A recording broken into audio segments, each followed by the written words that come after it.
As a principal engineer, my role is to be an engineer, be hands-on, work with other engineers, and usually be a tech lead for a few projects. Um, in some sense, there is a mentoring relationship I have with the engineers I work with. I empower them to um, scale better, do more, and I also act as a specialist in some areas. Like for me, I would say my area of specialty is search engineering. I also have other areas of specialty, and I have some oversight across the company on these areas. So it's a combination of technical leadership, being an architect, being hands-on, and working with other engineers in a mentoring relationship or in a tech lead relationship, which is different from a manager's relationship where they set roadmaps and deadlines. In my case, I would set expectations on the quality of the product that comes out and give help in terms of how to achieve that quality. So first, every company is different in terms of what they expect from a manager and what they expect from an engineer. In some companies, you just grow from being an engineer to a manager. In other companies, you have parallel tracks for engineering and management. I I'm an engineer. I'm an IC at heart, and that's what I do best. It's not that I cannot be a manager. I have been a manager, and I think I'm good at it, but I'm not. I think I'm better at being an IC rather than being a manager, and therefore that's what I prefer. It's also what I like. Now, uh, there are managers who are pretty good and uh, who should be managers, and I look up to them, and I don't see myself uh, getting to that stage, or partly because of interest, partly because of skill. There do happen to be a lot of managers who used to be engineers and therefore just graduated to being managers. They're not necessarily good managers, uh, and I don't want to become that kind of a manager. So that would be, I would say, the best reason I can give for not being a manager. Um, I don't think I'll do a good job, and at the same time, as a hands-on engineer, I think I can do a much better job. Finally, the question you asked about shifting between one and the other, I don't think that's a lot of hard work. It's not difficult because right now, in my role as a principal engineer, I do play a lot of the roles that managers play in terms of, in some companies, managers set roadmaps and set technical vision. In other companies, it's the more senior engineers that do it.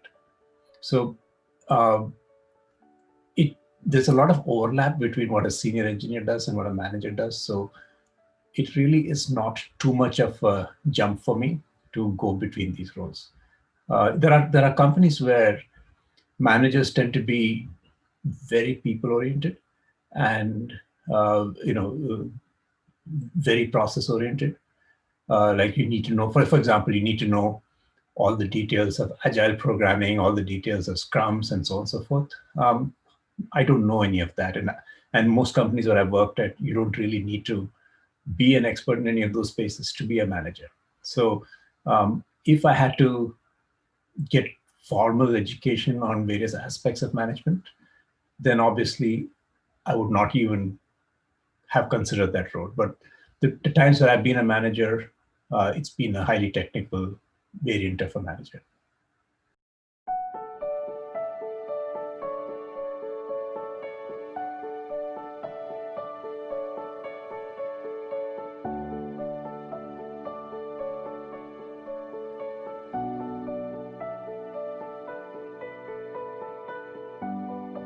So I personally have not really experienced any challenges, but then it's a mindset.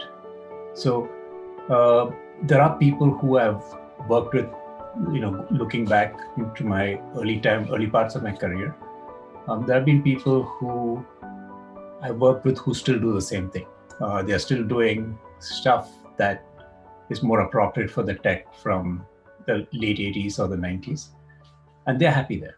So that's one way of adapting, where you just don't keep up with the times, but there is still a lot of work required in those kinds of areas of software engineering.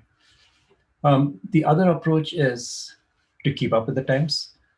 Software engineering is a very fast changing space. It's, if you take another extreme like civil engineering, the way you built a bridge, say 50 years ago, is very similar to the way you build a bridge today. Experience matters as you get more mature, and you gain that experience. Your skills naturally evolve and are extremely valuable for the next generation. You contribute with that experience and teach the next generation. In computer science, in the tech world, it's different.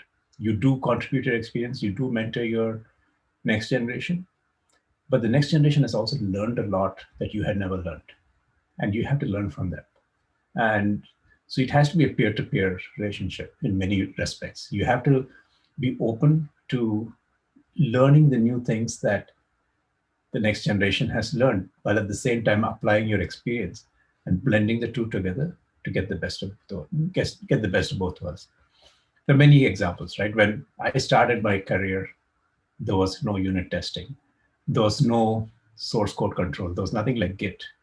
You know, think of it as at that extreme. I don't think many people today you would be able to imagine how to write software without such a support system.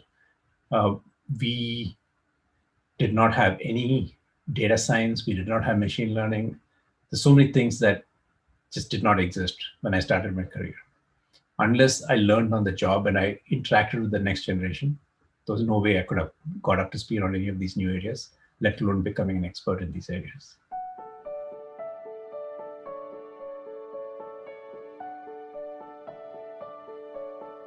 I think what happens is that um, you had to understand different points of view, and generally, so long as the people you're working with um, are constructive, I think everything just works out. You just have to be open and be inclusive, and things work out. Generally, people want to do the right thing. People are well intentioned, and it's just that they have a different point of view, or they have a different way of communicating their points of view, and we just have to work together to get that common ground and move from there. There are many strategies to do conflict resolution that has been written up. You can pick any one of them and try to do the best with that. That's one strategy. For me, a preferred approach is to get to know the person personally first before I start having difficult technical conversations with them. So, right now we have COVID, but outside the COVID time, I tend to spend a lot of time with people in the break room having coffee or having lunch and having informal conversations that have nothing to do with technical topics. And then when difficult technical topics show up, it doesn't usually pose a hard problem. There are situations where people are not really enthusiastic about aligning with the general team mentality. There's a team culture, there's a team mentality, which we have to set up. Doing work of a certain kind. Your culture might be, I just do the tasks my manager assigns me, or your culture might be, I stick my neck out and I do what I think is best for the company, and the manager supports me. Then I just gave you two examples, and there are many different ways in which a team can have a culture. Another example could be every engineer works by themselves, and there's a common lead, like a tech lead or a manager, that coordinates activities across them. Another culture could be all the engineers work together as a collective. Everybody respects each other for their skills, and everybody contributes their skills. So you work together as a collective, and you have to define that culture. And now, if there are people who don't fit into that culture, I think it's best for those engineers to move on. And there's always a team where their culture will match, and they'll feel a lot happier in those environments. So In a nutshell, I would say generally you can have these conflicts taken care of just through understanding and the proper conversation. People are generally well intentioned. There are many situations where people are just culturally different. They don't want to work in the setting that the team has decided to go with. And then in that situation, I think it's best that people move on and find other teams.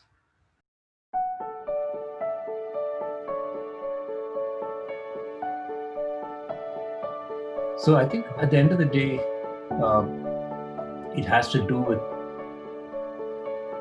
people with whom you're just probably not aligned with in many ways. You're not at the same wavelength. So there are people who tend to talk a lot more than they do, and that's valuable in some situations. Me, for one, have grown up with the training that you don't say anything unless you're 1000% sure about what you're saying. So you tend to be quiet and you tend not to say things unless you are really sure. That also has value. But when you mix these people together and you put them in a group, sometimes it doesn't work out, and we all become difficult for each other. So I would say these are the kinds of situations where you find difficulty. Um, Beyond that, if you want to ask me about difficulty, when I had a startup and we had to make ends meet with very little money, we had to understand how to trade off things properly, how to make sure that engineers contributed the most for the limited resources that we had in terms of funds. That was probably a difficult situation. Um, Beyond that, not really. I can't think of any situation that I perceived as difficult. It's just a attitude issue, I guess.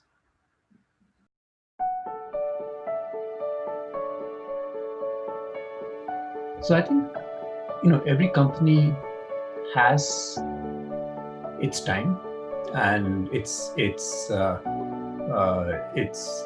its heydays and it's got its slow days. I would say that different people have, again, a different DNA, and different people prefer to be at companies of different kinds. So some people like large companies, some people like small companies, some people like a lot of structure within which they work, some people like unstructured environments. I have probably a preference for a slightly smaller sized company with less structure. And and you cannot get that by just sitting in one company forever. Uh, it, the companies that I've been at have been a good match for my persona at the time I was there. But as the company gets bigger, I find other attractive companies to go to where my persona fits better. I do not see my changing companies as a drastic change, a drastic shift for me. I see that as just almost like changing teams within a company. It's by the time you spend enough time in the valley, you know people across the industry. Excuse me. For example, when I joined Uber, I probably knew more than 100 people in the company already through my interactions from previous companies. So moving companies is not such a big deal for me. I feel like um, sometimes it is easier to move from one company to the other rather than moving teams within the same company. The company culture has changed, and it is no longer a match with your persona.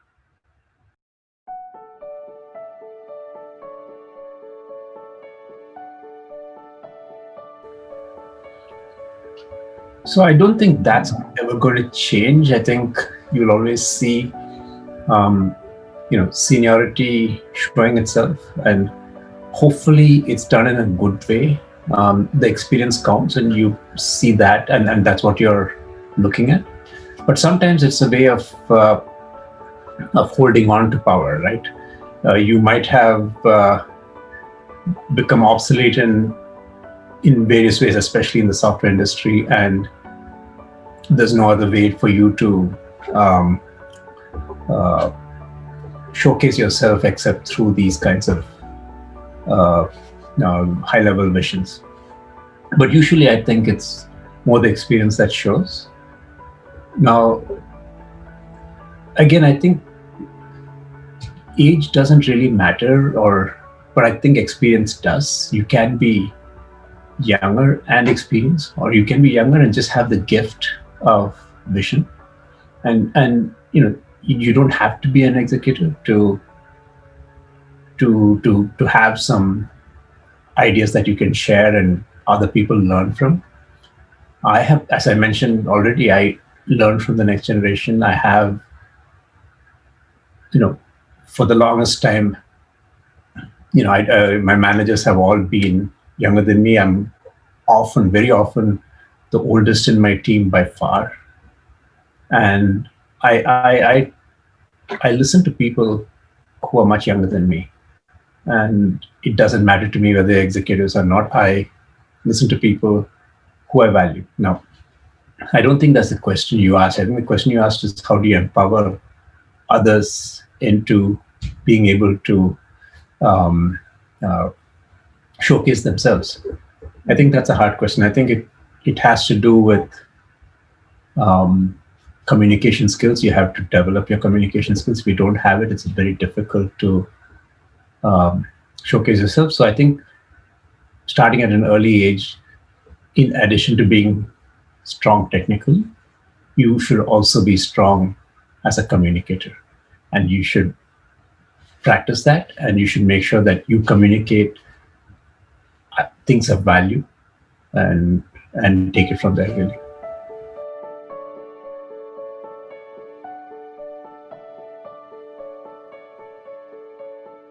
So for those people, I would say make sure you join a company where that is valued. There are many companies where, in fact, it's becoming more the norm for companies to have a parallel engineering ladder, an IC ladder, and a management ladder. So you can advance in your career as much as you want without having to be a manager. All companies I've worked with are like that. Google, Facebook, LinkedIn, Uber, all of these companies have a parallel IC track and a manager track. And look for a company of that kind if you don't want to be a manager. There are companies, and given that that's not my persona, I don't look for those companies. But there are companies where the only way you can grow in your career is to convert at some point from an IC to being a manager. And if you're not that kind of person who excels at being a manager, just don't choose those companies. Focus on the ones that have a IC track that takes you all the way to the top. So in all the companies I've been in, the IC track goes all the way to senior VP. So you really don't have to be a manager.